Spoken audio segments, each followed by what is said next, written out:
Est-ce que ça t'est déjà arrivé d'avoir un peu de moments de panique à l'idée de juste réutiliser du contenu que tu as déjà créé pour Facebook ou pour Instagram et de le reposter ailleurs et te dire non mais attends, mais si les gens ils s'en rendent compte, non je peux pas le faire.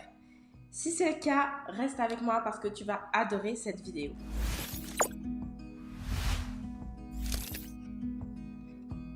Le mois dernier, par erreur, j'ai publié 2 fois exactement le même texte sur Instagram.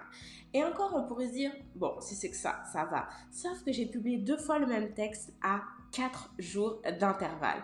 Et tu vois, la vérité, c'est que je m'en suis rendu compte. Je m'en suis rendu compte 1 heure après, je pense, après que ça soit passé. C'était vraiment malencontreux de ma part. C'est une fausse manip. J'utilise Planoly comme logiciel pour programmer tous mes posts sur Instagram. Et en fait, je sais pas, j'ai fait un copier-coller, j'ai fait 2 fois le même copier-coller et je m'en suis pas rendu compte. Résultat, il y a la même chose qui est sortie.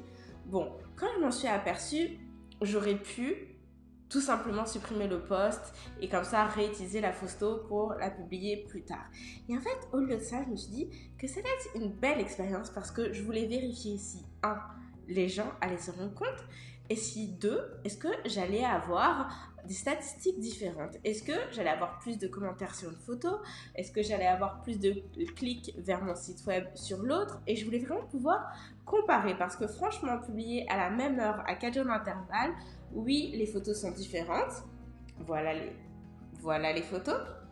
Mais pour autant, elles ne sont pas non plus si différentes que ça dans la mesure où on ne me voit que moi. C'est pas comme si sur une photo j'ai des petits chats. On sait que Internet aime les petits chats ou que je suis avec mon amoureux ou je sais pas quoi.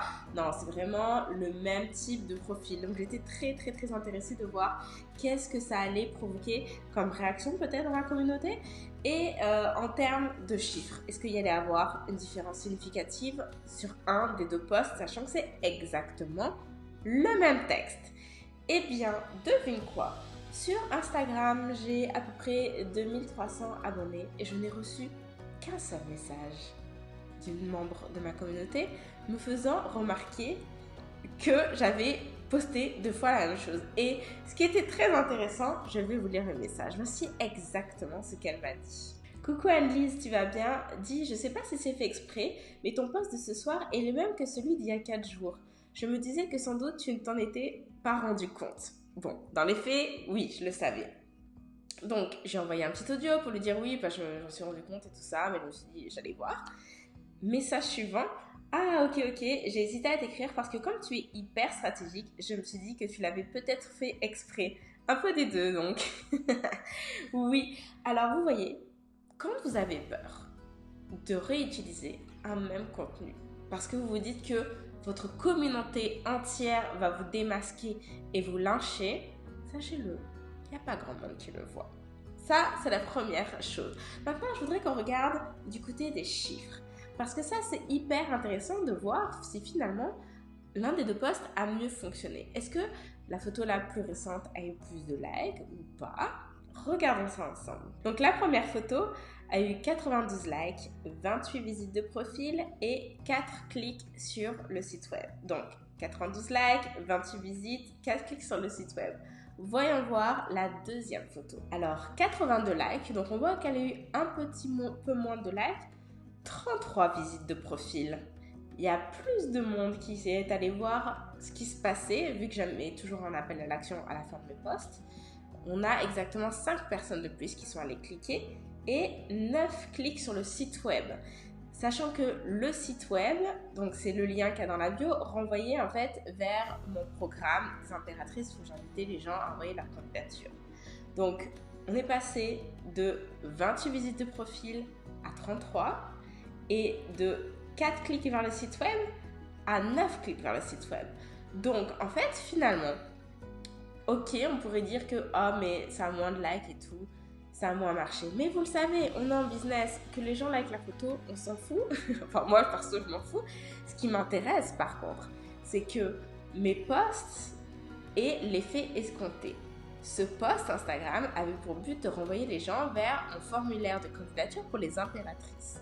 Donc ce qui m'intéresse, c'est qu'il y ait des gens qui passent à l'action à la suite de lecture de mon post.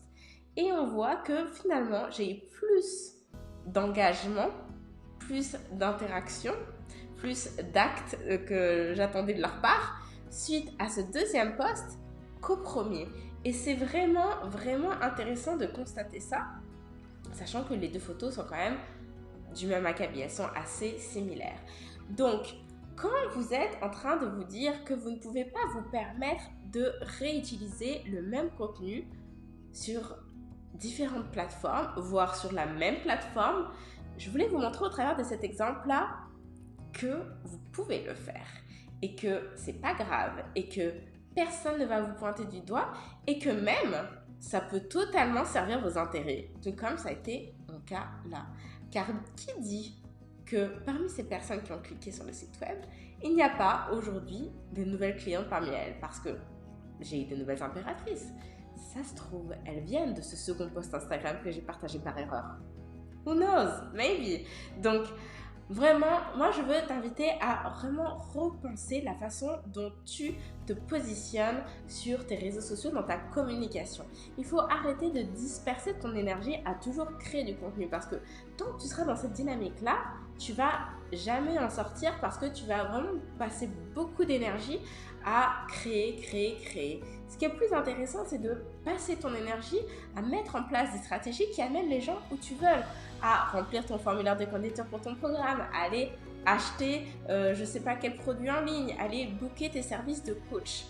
Et à partir du moment où tu te décharges de ce temps de création et que tu mets à profit ce que tu as créé pour le réutiliser à cet effet, alors là, tu es gagnante. Je veux vraiment t'inviter à réfléchir à comment est-ce que tu fonctionnes, parce que c'est ça qu'il te faut pour te permettre de te bâtir un empire en ligne. Et tu le sais, c'est comme ça qu'on devient des impératrices. Et d'ailleurs, si ça t'intéresse, cette façon de fonctionner et de réfléchir, je veux que tu ailles jeter un coup d'œil au programme des impératrices. Rendez-vous sur andigb.com/impératrice et envoie-moi ta candidature si tu sens que c'est quelque chose qui est fait pour toi, parce que comme ça, tu seras informé lors de la réouverture des prochaines inscriptions au programme. Je te dis à très bientôt. Salut!